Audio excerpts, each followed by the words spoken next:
I'm here at Midtown Comics in New York City for the midnight release party of Justice League and the new DC Universe, and I'm here with the guys behind the book, Geoff Johns and Jim Lee. How you guys doing? Great. How are you doing? Good. You guys have been doing a week-long media tour. Are you exhausted? No, it's a day long. Yeah. Week's worth in a day. No, we did. We did radio spots from like 4 in the morning till 7 in the morning last Friday. 4 to 9. 4 to 9. It felt 4 to 9. It was long. Yeah, that was interesting. Getting up that early and talking about comics. I actually just stayed up through the night, and it was easier for me to just stay up rather than try to wake up at 4 in the morning. My favorite was when the guy was like, "And that's Diana Ross," and then it's like, "And now we're going to talk." I was like, "What radio station is it?" Yeah. Next up, Glenn Beck, and now talking about the new 52. Yeah. So now you guys must feel a lot of relief. It's going to finally come out. People are going to have their hands on it. You're not going to be able to talk about it in the abstract anymore. What are you guys feeling right now? Yeah, excitement. Yeah, relief, excitement. The energy, enthusiasm to get back to, as Jim says, work. Yeah. Keep working on the book. Are you guys nervous to have people read it, or are you excited? I'm excited. I feel confident. Feel good. Yeah. You know what? I've done a lot of first issues. Sometimes only the first issue, but I've done. But what I like about this is that it really it has a great ending. There's a lot of action. There's a lot of character development.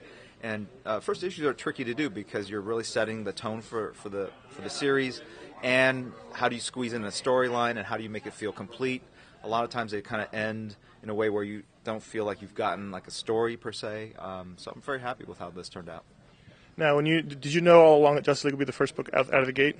Did you have to write the book specifically to know that this would be the people's first experience with the new DCU? Well, actually, we started working on Justice League a long, long time ago, and we started with a different story when it was just going to be Jim and I on Justice League. And then once the idea came about for the relaunch and everything else, and we knew this was the first book, I went back and pushed the script away and started over because we knew we had to set a tone. Like, it was a whole thing. It was a tone and introduction and make it as accessible as possible. So we really, with that in mind, we wanted to tackle the first meeting of the Justice League and do a brand new origin that wasn't a retelling of, a Brave and the Bold issue, but an entirely new story. So now, when you're planning a new universe with familiar characters, what's the biggest challenge? Because do you want to keep it different enough to make it interesting, or change it too much and things get weird for old fans? What's the biggest challenge for making a new version of these characters? I think that's part of it. What's the weird part of it? What's the challenging part? Well, for me, it was all about staying true to character and then pushing those characters and pushing those personalities and maybe taking a step back and saying, like, we're so used to seeing these characters together.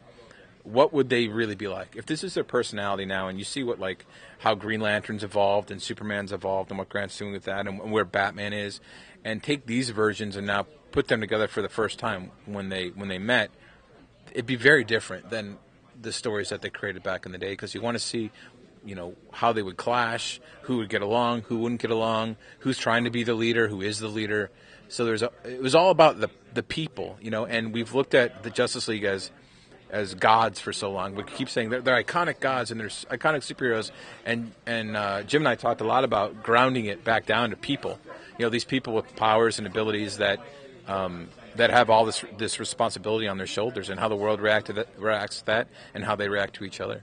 Now, when you were writing, did you ever find that you were at a point where you went, oh no, this is how the old characters would react, I have to think of a new way, or did you really sort of fall into the new paradigm? No, I just followed into the new paradigm right away. It was once I got my head wrapped around who these guys were, especially at year one with Justice League, the characters kind of, it's great when they're so defined, they kind of take over. Like Jim was drawing, he was adding some great, there's one great scene where Batman's hanging off a ledge, and you added that bit, which pushes a character. It's for character moment, which I love. It's not just for action's sake, but no, it's once you have that kind of the new take on the characters and who they are, they write themselves. No, it's been a while since you've been. Oh, so go ahead. No, I was going to add to that is but none of the story beats are such that you wouldn't recognize who the characters are. In fact, I think if you look at the history of the characters, you can find an era when a character had a slightly different personality or a different attitude and tap into that. So like in Action #1 with Grant Morrison, he's like tapping into a little bit of the protector of the oppressed, the social champion that Superman was back in the late 30s. And there are different eras of Batman. I think what I've seen is like different writers kind of picking up on different aspects of the personalities that have been shown before, and sort of bringing those to the fore and kind of pushing others more into the background. So they're still recognizably all the characters you know and love. It's just that different facets of their personality might be stronger in the mix. Now, having read the first issue, I feel like your art's really... There's a lot of fun in your art. Did you have a lot of fun getting back to doing interiors? I was going to say, when you were talking about the challenges of this, to me it was mostly a physical challenge, just because I haven't sat and drawn a lot in recent time, and it's just a physical thing sitting in a chair for that long and drawing and sort of building up that stamina again. But in terms of actually drawing the stories, it's been a real delight. I mean, it's been actually very easy just because I get the scripts and they make you laugh, and the stories come together through character, and it's a real joy drawing the characters interacting with one another. So that part's easy. It's just a matter of, like, you know, your hand physically aching and you have to take a break, you know. Now, you guys are not only doing Justice League, but you also kind of oversee the whole DC universe. I've read a bunch of the books. They seem like everybody's raising their game up really high. Was it really gratifying to see all these new books and characters come in and be like, wow, everybody's really stepping up their game? Yeah, I mean, when I read, I keep talking about Jeff Lemire, but I have to. Cause Animal Man? I just think Animal Man and Frankenstein were my two favorite books. I thought I'd like them, but I didn't know I'd love them. And I thought those were just fantastic. Animal Man, we blew us all away when we read it. Yeah, really great book. And there's some tremendous art throughout. I mean, Brett Booth is doing some of the best work of his career. Super detailed, super high energy. Kenneth Ruckelford is a guy that does Red Hood and the Outsiders and the Outlaws. Sorry, excuse me. And that is that really bowled me over. I thought that book looked super sharp. A lot of fun to read. Now, what can people look forward to the first year of Justice League? Darkseid. All the team banding together, a second arc that's probably going to take people for surprise, new characters, and we're not going to retread any stories that have been told before. Our goal is really to strike new ground. I think that's what works so well with what we've done in Green Lantern and what Grant's done in Batman, what Jim has always done in his entire career with X-Men and everything, and Wildstorm and everything else. It's all about forging ahead.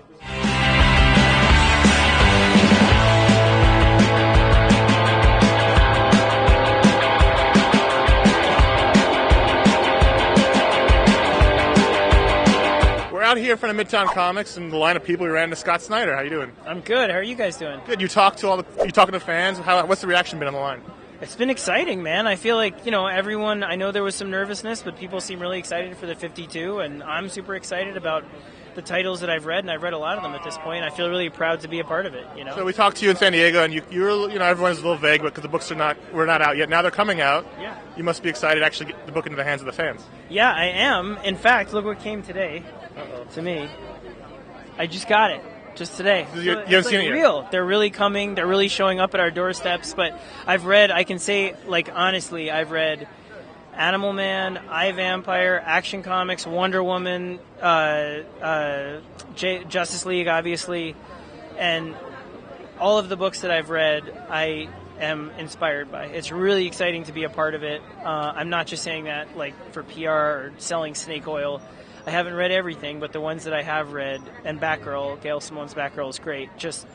It's really thrilling to be a part of all these guys writing these books, because what DC did was give us a chance to tell the best stories we can with the characters we love and say there's no holds barred, because you can reboot a character, you can relaunch a character if you want. So with Batman, we didn't really change a lot. We just told the story that we want to. But overall, it's a very, very exciting time for us at DC. Now, having read some of the books, I've got the feeling there's a lot of creative juices going on. I feel like everyone's energized by this. Would you feel like you were more energized by the fact that everything's sort of changing at the same time and everyone's in the same boat? Yeah, definitely. I mean, all of us really feel like DC was giving us the chance to tell whatever story we wanted, and I think that excitement was palpable among us. So I talked to Pete Tomasi a lot and Gail Simone and all the guys in the Batman world being like, do you want to change Two-Face? Do you want to change this? And so there was this excitement that you could reshape the world however you wanted as a fan, not for sensational reasons, but if there was anything you thought that would be better a different way, DC would give you the chance. And in the Bat world, at least, we really came to the conclusion that all of it really worked the way it was, But that excitement about being able to do it as fans of the characters was something that really energized all of us, and still, we're all very excited. So now you've been talking to fans on the line, showing off art from Batman and Swamp Thing. There's a lot of Batman fans here, but were people responding to Swamp Thing as well? Yeah, I was surprised. A few people were saying that was the book that they were more excited than Batman. I was like, more excited? What are you talking about? But no, Swamp Thing is a labor of love. It's one of my absolute favorite characters, and I'm really proud of the book.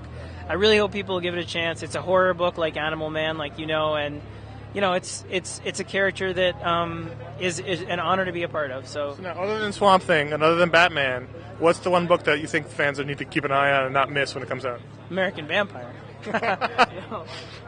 No, I really feel. Yeah, did you say Animal Man? I didn't say. I said other than Swamp Thing and Batman. Animal Man, to me, Jeff Lemire, he is one of my best friends, and we have a raging bromance going on. But aside from that, to me, that was my absolute... there's no better comic than that, and I would be happy to have that be above Batman and Swamp Thing in some way at iFanboy, Pick of the Week. Although I'd be happy if Batman and Swamp Thing were Pick of the Week, too. So now, this sounds like, from what we're talking to you and Jeff and Jim, that not only is it fun as a creator, but you guys are having fun as fans reading all these new books. Oh, you don't even know. I have, them all by my bed. I swear I printed them out in black and white when I got them. And the other thing to just reiterate that, is exciting to us is that I know that, and they hate when you say there's a perception that, but there is. I know that there's a perception in some ways that there was a relaunch and then we all pitched for our characters. But the truth of the matter is, Swamp Thing is something I was working on with Geoff Johns long before there was a relaunch. And Batman, the story we're telling in Batman I'm going to tell, is a story I pitched to Mike Martz before that. And the same, Jeff Lemire and I talked to Animal Man months before, and Swamp Thing and ideas. And Brian Azzarello talked to me about Wonder Woman all the way back in San Diego of last year, or C2E2 of before. So the idea is that these are stories that we've been waiting to tell for a while, a lot of us. And it's not just this sense of, well, we all decided there's a relaunch and so make up a story. A lot of it is just a green light to tell the stories that we've been hoping to if they gave us a little bit more elasticity with character. So, that's the way I like to think about it, and the way I really hope fans will see it too.